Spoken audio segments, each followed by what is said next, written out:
Selamat malam, teman-teman, Bapak, semuanya. Saya akan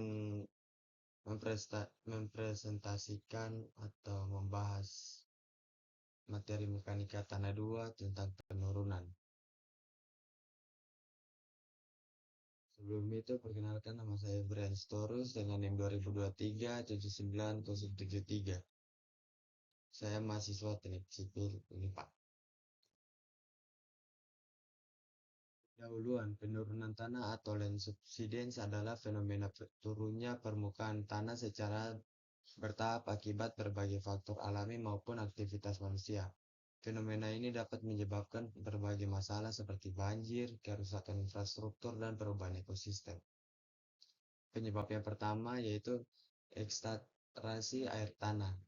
Apa itu ekstraksi air tanah? Itu adalah penyedotan air tanah yang berlebihan menyebabkan ruang kosong dalam tanah, sehingga tanah menjadi turun. Yang kedua, pemadatan alami.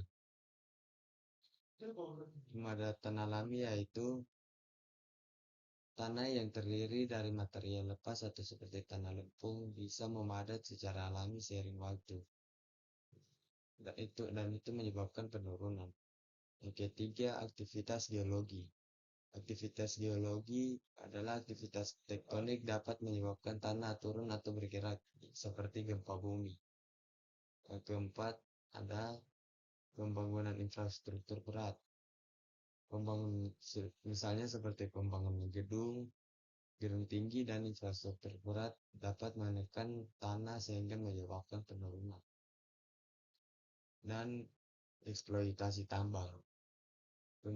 Penambangan batu bara, minyak bumi atau gas alam dapat menciptakan rongga yang menyebabkan tanah amblas.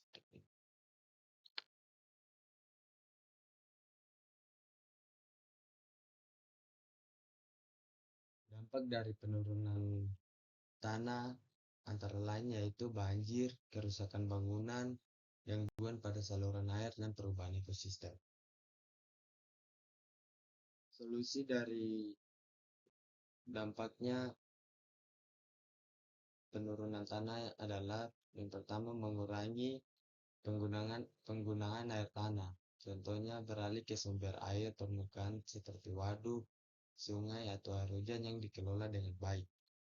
Yang kedua adalah menerapkan sistem recharge.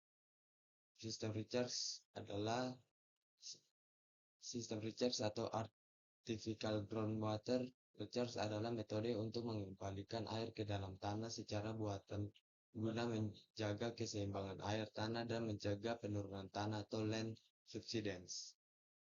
Sistem ini sangat efektif di daerah dengan eksploitasi air tanah tinggi seperti perkotaan besar. Yang ketiga adalah mengontrol aktivitas pembangunan.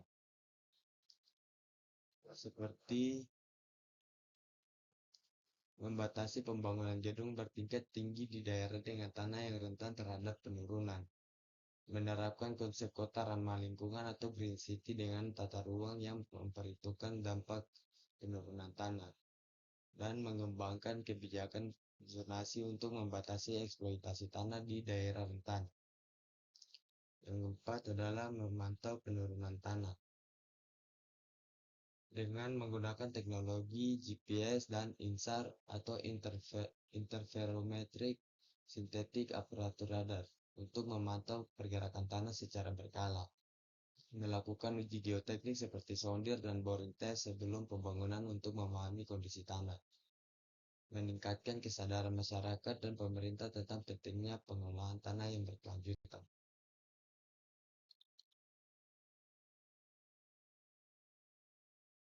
Uji penurunan tanah dengan alat sondir atau cone penetration test.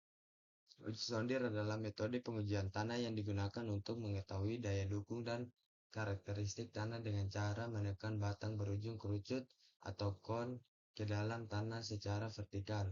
Uji ini sering digunakan dalam analisis penurunan tanah atau settlement analisis, terutama untuk konstruksi bangunan dan infrastruktur.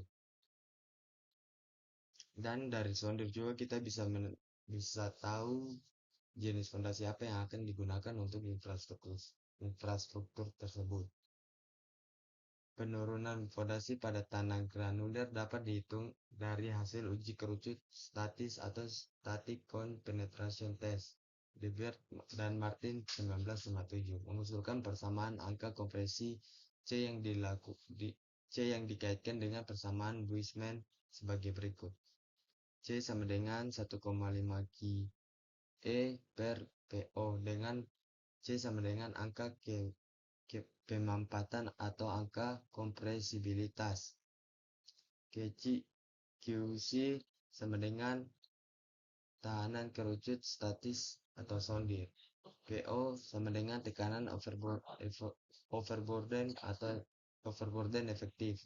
Satuan QC dan satuan PO harus sama. Nilai C ini dikemudikan disubstitusikan ke dalam persamaan Terzaghi untuk penurunan pada lapisan tanah yang ditinjau, yaitu SI per HC in PO plus delta P per PO. Sekian dari saya, materi yang saya sampaikan. Kurang lebihnya saya minta maaf. Terima kasih.